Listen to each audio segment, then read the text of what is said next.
The Pentagon has pulled 5,000 American troops from Germany, and President Trump says that's just the start. He's threatening to cut way down further, with Spain and Italy now in his sights. The chairs of both the House and Senate Armed Services Committees, both Republicans, have broken with the White House to warn this sends exactly the wrong signal to Russia. And all of this is happening while Russian drones are killing civilians in Ukrainian cities, and Moscow is claiming frontline progress. This isn't a routine personnel rotation. This could be the beginning of the end of the post-war American security guarantee in Europe. Joining me now are Sophia Reeves, our economics and markets editor, and James Chen, our geopolitical analyst. Sophia, let me start with you. Is Trump doing Europe a favor, or is he handing Vladimir Putin the strategic gift of a lifetime? Thanks, Emma.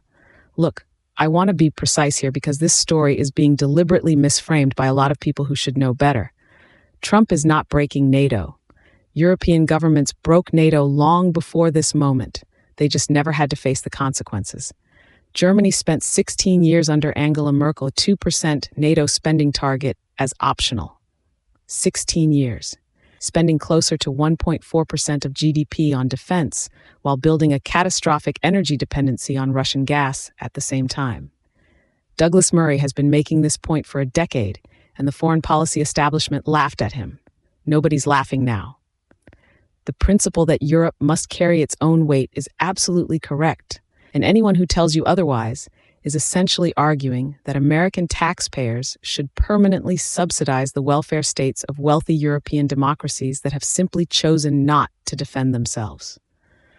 My concern, and this is where it gets complicated, is that Trump is delivering the right medicine at the absolute worst moment.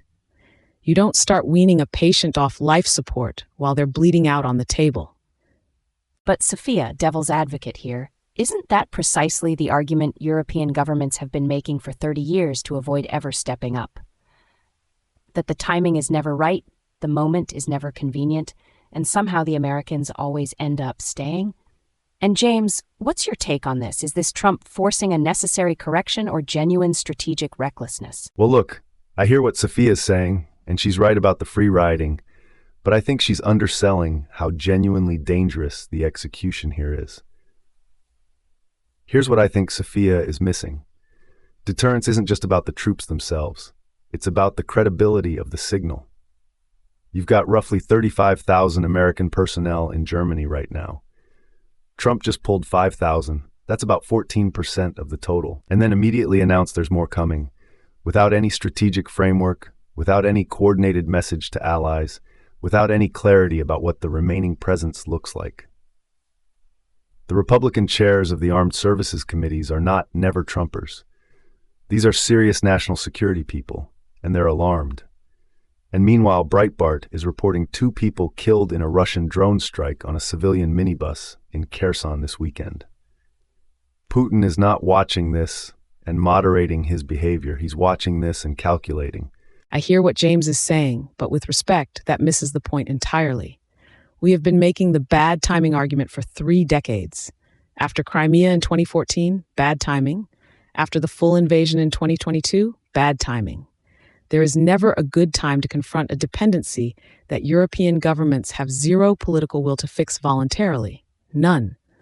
And here's what gets me. Germany's defense minister described this withdrawal as anticipated.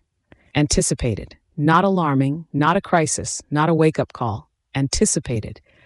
That tells you everything about the psychology we're dealing with.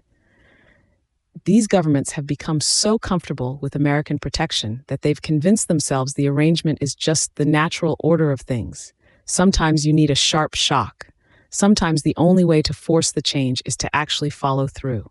Here's what I want to know, because we're talking principles and we're talking politics, but the real question is what happens on the ground over the next 6 months.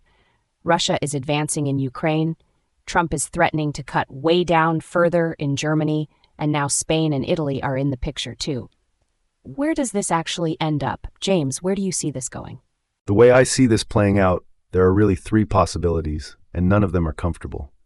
The optimistic read is that this genuinely shocks Europe into action. Germany, Spain, Italy actually accelerate real defense spending, not press release spending. Not one-time supplementary budgets, but structural commitments. That's possible. History says it's unlikely. The dangerous read is that Putin looks at the trajectory: American retrenchment, European governments still scrambling, Ukraine under sustained pressure, and concludes the strategic window is opening. What history tells us about revisionist powers is that they don't moderate when the West pulls back. They accelerate. The 1930s told us that. The 1990s told us that again. I'm not predicting that scenario, but the risk is real and it's growing every week. This continues without a coherent Western response. Here's what concerns me most: the messy middle scenario, which is actually the most likely one. Europe partially compensates, NATO holds together in some weakened form, the war in Ukraine grinds on without resolution, and everybody convinces themselves the architecture is still standing.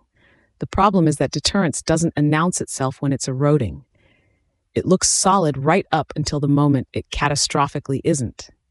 And if the Baltic states, Estonia, Latvia, Lithuania, countries with real borders with Russia, if they look at what's happening in Germany right now and start to question whether Article 5 means what it used to mean, then we've already lost something we may not be able to get back. The uncomfortable truth is that we're making a very large strategic bet on European political will, and European political will has a very poor recent track record. Sophia Reeves, James Chen, a genuinely alarming conversation, and I suspect this is only the first chapter of a very long story. One thing is certain tonight: in Moscow, they're not just watching this, they're taking notes.